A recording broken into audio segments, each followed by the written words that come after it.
নমস্কার বন্ধুরা, আমি পূজা দেবনাথ, নদিয়া জেলার ছোট্ট একটি গ্রাম থেকে।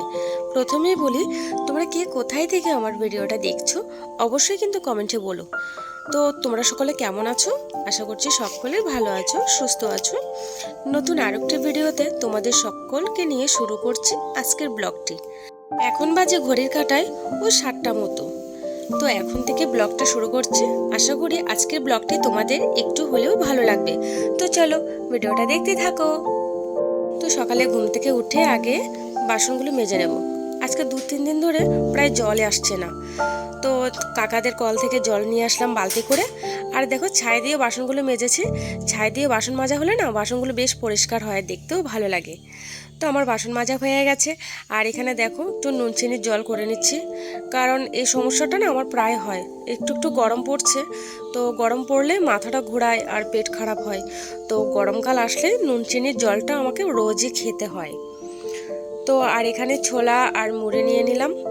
দেখো, ছোলা ভুনা করেছি আগের দিন, তো ছোলার মুড়ি নিয়ে নিলাম। তো সকালে ব্রেকফাস্টটা করেই বাজারে গেছিলাম আজকে। তো বাজার থেকে নিয়ে এসেছে আমার ফেভারিট মাছ। আজকে এই মাছটা আমার মনেও খুব খেতে ভালোবাসে। চিংড়ি মাছ নিয়ে এসেছে, আর হচ্ছে এটা আমরা তো পটল মাছ বলি। অনেকে বলে কোকিলা মাছ, অনেকে বলে পটল মাছ। তোমরা কে কি মাছ নাম এটার, তো কমেন্টে আমাকে অবশ্যই বলো। তো ভালো লাগে না, এক এক জায়গায় এক এক রকমের নাম, শুনতে বেশ লাগে। তো দেখো, আর নিয়ে এসেছে মানকচু আর পেঁপে আর হচ্ছে সজনে ডাঁটা। আর দেখো এখানে শাক আলু নিয়েছে মনার জন্য। আর এখানে দেখো ডার্ক ফ্যান্টাসি নিয়ে এসেছে, এটাও মনার জন্য, কারণ এগুলো মনা খেতে খুব ভালোবাসে। তো আমি এখানে মাছটা ধুয়ে কেটে বেছে নেব। আর দেখো, মনার স্কুলে যাওয়ার সময় হয়ে গেছে, তার জন্য ওকে একটা আজকে ডিম সেদ্ধ দিয়ে দিয়েছি। আর যে ডার্ক ফ্যান্টাসিটা এনেছিলাম সেটাও দিয়ে দেবো। ওকে আমি স্কুলে খাবার দিই না, কারণ সকালে আজকে ও তেমন কিছু খেয়ে যেতে পারেনি, লেট হয়ে গেছে বলে, তাই এই খাবারটা দিয়ে দিলাম। আর দেখো, মনা এখন রেডি হয়ে স্কুলে চলে যাচ্ছে। মনা তো স্কুলে চলে গেছে, তাও এখন রান্নাবান্নার চাপ নেই, কারণ ও সকালে খেয়ে গেছে। তাই ভাবলাম কিছু জামা কাপড় আছে মনার আর আমার, সেগুলো ভিজাতে দিয়ে দেবো সার্ফ দিয়ে।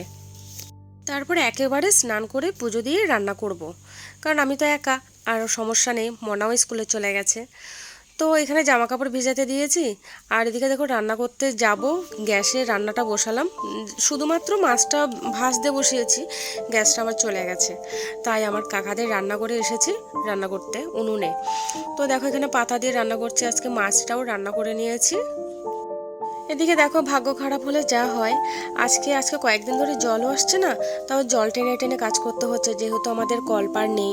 কলপার নেই বলতে, এটা তো আমাদের নিজের ঘর না, মানে আমার এক মামাদের জায়গাতে ঘর দেওয়া হয়েছে, তো তার জন্য কল বা বাথরুম কিছুই করা হয়নি। তাই কাকাদের কলে বাথরুমে ব্যবহার করা হয় এখন অবধি। তো এদিকে দেখো, টাইম কলের জলটাই ভরসা, সেটাও আজকে 2-3 দিন ধরে আসছে না, তাই সমস্যায় পড়ে গেছি। আর জামা কাপড় কতদিন আর গুছিয়ে রাখবো, ধুতে তো হবে, তাই আজকে কলে ধুয়ে দিলাম। আর এদিকে দেখো, রান্না করতে গেলাম, গ্যাসটাও চলে গেল।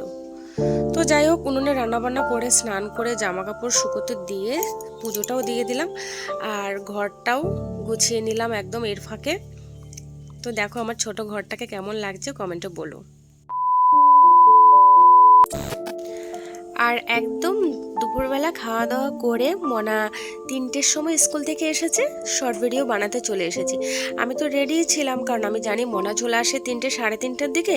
আমি রেডি থাকি, মনা আসার পরে হাত মুখ ধুয়ে চলে আসি শর্ট ভিডিও বানাতে, কারণ আমরা এ সময় শর্ট ভিডিও বানাই। আর মনা যেদিন বাড়িতে থাকে সেদিন তো দুপুরবেলা বানিয়ে নিই, আর মনা স্কুল থাকলে সেটা ওই স্কুল থেকে আসার পরে বানানো হয়। ভিডিও বানানো হয়ে গেছে, ব্যাগটা গুছিয়ে নাও। এই দেখো কি যে স্ট্যান্ড কিনা হয়েছে, মানে 2 দিনেই খারাপ হয়ে গেছে। হ্যাঁ, মানে এমন স্ট্যান্ড ভুল করেও কেউ এরকম স্ট্যান্ড কিনো না অল্প দাম দিয়ে। দরকার হলে, কষ্ট হলে একটু বেশি দাম দিয়ে 2-2.5 হাজার 3 হাজার 4 হাজার টাকা দামের স্ট্যান্ড কিনো, কারণ এ না, স্ট্যান্ডটা কম দামে কিনেছি। আর দেখেছো, মানে ফোনটা পর্যন্ত গেছে, এটার জন্য ফোনের ভারে স্ট্যান্ড পর্যন্ত ভেঙে গেছে, এরকম একটা ব্যাপার। আর দেখো, পুরোটা ভেঙে গেছে, কোনো রকমে চালাচ্ছি এখন।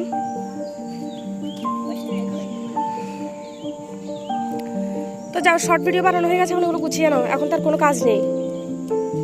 যাও চলো। এই দেখো, এটা ঠিক করলে এটা ভেঙে যায়, এটা ঠিক করলে ওটা ভেঙে যায়। না না, তাড়াতাড়ি চলো।